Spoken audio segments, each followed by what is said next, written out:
way beyond saying they're now focusing on the McCanns.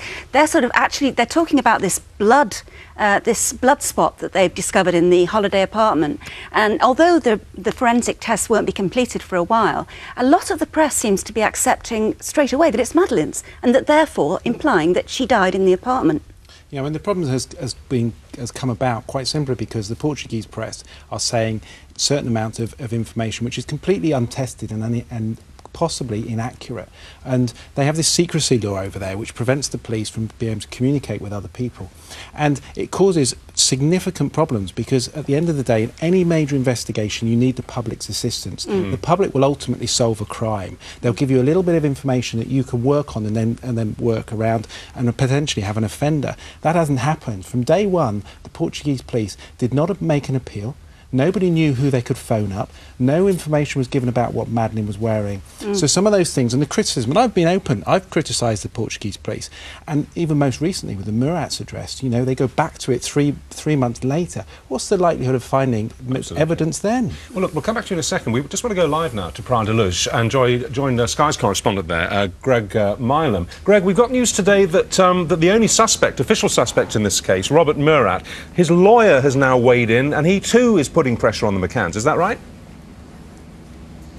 Yes, here's some quotes, extraordinary quotes really, from a man called Francisco Pagarat, who said that he believes it's strange behaviour for the McCanns to have left their children at home on that night, and also saying that the local people he speaks to are saying they would just rather the McCanns go home. Now, he's saying that those are his own opinions, his own thoughts, and not those of Robert Murat.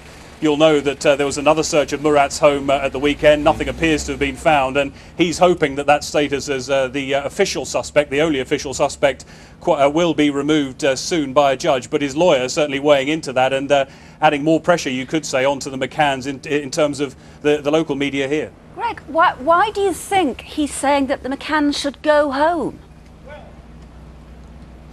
Well, he says he's reflecting what people are saying to him, and I suppose he's also reflecting what the Portuguese media is saying and what you've been talking about there as well. This feeling that the McCanns maybe have more questions to answer than they have so far. The Portuguese media is particularly unhappy that they haven't had a chance to question the McCanns in interview as the British media have had. And they've been reporting, as you've been saying there, these leaks and allegations that are coming either from the police or from local people. So he says that there's a feeling that perhaps this area is suffering because of what's been going on over the last few weeks and months, that the people of this part of Portugal want to get on with the rest of their lives. He says it's even costing money. That's what he alleges in that interview. So he says he's reflecting the views here, but of course there are lots of people, even here, who disagree with him. Greg, thank you very much for joining us and contributing that. Let's come back to you, Mark, very quickly. I mean, OK, we can express personal opinions in forums like this. We're not in Portugal and no charges have been laid against anybody. Is there any shred of doubt in your mind that the McCanns had anything to do with this? Well, I think the problem is we have to remember that the majority of murders are domestic orientated. Of course. They have some connection. In the UK, since 1970, statistics remain the same, that 6 children a year will die from a predatory paedophile in a stranger attack. What we have to consider in the facts of this is, what is the likelihood of an offender being completely opportunistic, walking off the street, going into an apartment whereby somebody could be in there, abducting a child and then taking them away, and absolutely no clues in any way at all. Whoever's done this had knowledge of the locality.